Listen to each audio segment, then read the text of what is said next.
ओम श्री सिद्धभैरवाय नमः. बघा आज काय आहे? गोकुळाष्टमी.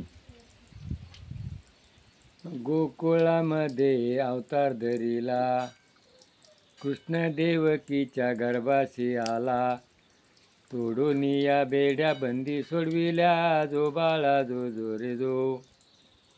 बघा गोकुळात अवतार धरला, देवकीच्या पोटी जन्माला आला आणि सांभाळ कोणा केला? यशोद्यानं. मग देवकी त्याला दोन आया होत्या. देवकी ही कोण होती आणि यशोदा कोण होती? तर भगवंताने गीतेत सांगितलेले, कर्मानुबंधे मनुष्य लोके, तुम्ही जसं कर्म कराल त्याचं फळ तुम्हाला मिळल्याशिवाय राहत नाही. तर कैकेयीनं रामाला 14 वर्ष वनवास दिला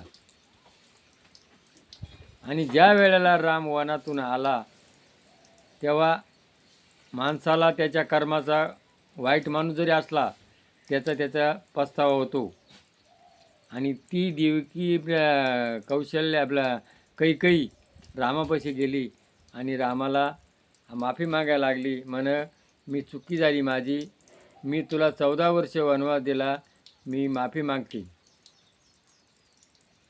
तर रामानं सांगितलं, तू आई आहे, आईला माफी मागायची नसती. पण मग म्हण, माझी इच्छा आहे का तू माझ्या पोटी जन्माला यावा. मग त्याने सांगितलं, मी पुढच्या अवतारात तुझ्या पोटी जन्माला येईल, पण मी तुझं दूध पिणार नाही.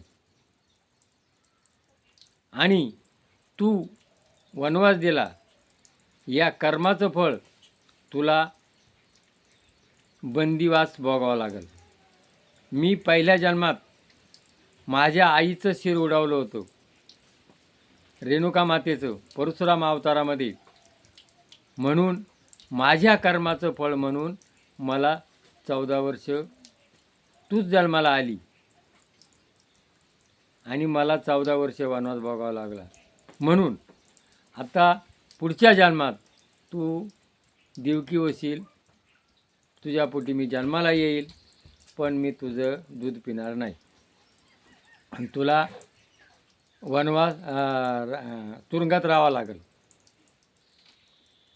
बघा, कर्माचं फळ तुका म्हणे लेखा, न चुके ब्रह्मदिका. कर्माचं लेख हा कोणालाच चुकत नाही. आणि मग यशोदा, तर बघा, तारा नावाची एक स्त्री होती, तिनं लग्न केलं नाही. प्रत्येक माणसाचं जे विचार असतात, स्त्री असो का पुरुष असो, ते भिन्न भिन्न असतात. कर्म वेगळं असतं आणि कर्मानुबंधे मनुष्य लोके. आज या जगामध्ये कोण काय कर्म करतं, कोणाची कशी वासना, कोणाची कशी इच्छा, हे स्वतंत्र दिलेले आहे. पण कर्माचं फळ भगवंताने त्याच्याजवळ ठेवलेलं आहे. आणि मग ती तारा काय करायची? तिने एक जंगलात मस्त झोपडी बांधली होती आणि खूप सुंदर स्त्री होती ती, पण तिनं लग्न केलं नाही. ती काय करायची? जंगलात जायची, लाकडं विकायची आणि लाकडं विकून जे पैसे येतील त्या पैशामध्ये कोणी जरी आलेला साधू संत त्याला ती काय मानायची? मुलगा मानायची, देवालाही मुलगा मानायची. बघा, आणि आज समाजामध्ये कोणची विकृती, वाईट विकृती झालेली. तिची इच्छा काय होती? मुलगा. आणि मग त्याला जेवण घालायची. बघा, एक दिवस साधू, 4-5 साधू आले, तिनं जेवण घातलं. आता तिची ती माणूस जे कर्म करतो ना, त्याची एकमेकाकडे त्याची चर्चा होती. मग ते साधू एकमेकाला सांगायचे, तिथं एक मस्त बाई आहे म्हण, ती मस्त जेवण घालती. आणि मग ते जेवून गेले, ते साधू आले. मग ते साधूने सांगितलं, बाई, आम्हाला भूक लागली, आम्हाला जेवण दे.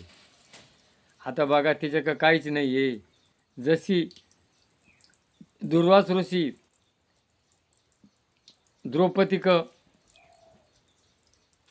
सत्व पाहण्याकरता भिक्षा मागा गेली होती, आणि ती पितळी होती, देवाना ती पालथी घातली होती.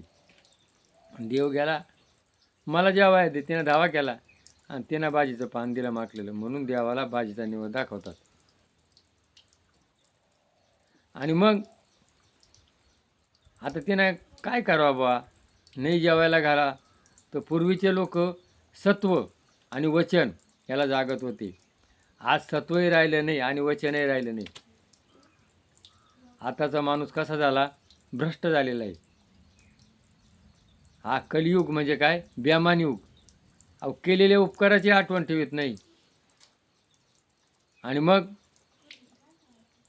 ती थांबा म्हण, मग ती एक गावात गेली सावकाराक, म्हण बा मला थोडंसं द्या म्हण पैसे उसने, माझ्या घरी साधू संत आलेत, मी तुमचे लाकडे विकून पैसे देईल. पण ती सुंदर स्त्री होती आणि तिच्या स्तनाक जेव्हा बघितलं आणि त्याची वासना फिरली. त्यांनी सांगितलं, तुझे स्तन आहे ना, हे मला दे म्हण. आता तिने विचार केला, हे शरीर नाशिवंत आहे, ही एक दिवस जाणारच आहे. सत्व सांगून ना तिचं मूल कापलं होतं, सत्व जाऊन दिलं नाही. आणि मग तिने सांगितलं, आणा चाकू आण म्हण. आणि त्याने चाकू दिला आणि तिनं ते दोन्ही बी स्तनाचे तोंड कापून आणि त्याच्या हातात दिले.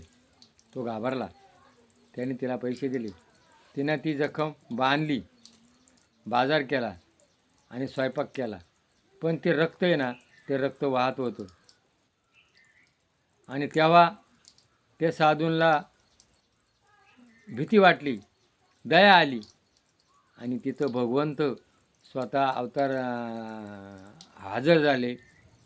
आणि भगवंतांनी तिला सांगितलं की तू आजपर्यंत प्रत्येक साधूला मुलगा म्हणून सेवा केली, तर मी तुझ्या घरी मुलगा म्हणून येईल आणि तुझं काय करील, तर तुझ्या पोटी जन्म घेणार नाही, पण तुझं काय करील, मी दूध पिईल, स्तन पिईल. आणि मग भगवंतानी आज गोकुळाष्टमी या दिवशी बंदिवासामध्ये देवकीच्या पोटी जन्म घेतला आणि वसुदेवाना तो ते बंदीशाळेतून उचलून आणि कोणाकडे ठेवला, यशोदेकडे ठेवला. आणि मग त्या यशोदेना त्याला दूध पाजलं, त्याचं संगोपन केलं आणि त्याला प्रेम दिला. म्हणून वासनेच्या संगे जन्म घेणे लागे, तो झाला अंगे हरिरूप. आणि मग असा कृष्णाची कथा आहे. तर आपण वासना कशी ठेवायची हे आपण ठरवायचे. म्हणून चांगली वासना ठेवा, चांगलं वागा, चांगलं जगा. आणि आपल्या चॅनलचा उद्देश एकच आहे, जगा आणि जगू द्या. आईबापाची सेवा करा, प्राणीमात्रावर दया करा. आणि भैरवनाथ जो आहे खेडचा, याने काय केलं, शंकराची भक्ती केली, पार्वतीची भक्ती केली, आईवडिलांची सेवा केली. तशी आपण आईवडिलांची सेवा करा. जय भैरवनाथ महाराज की जय.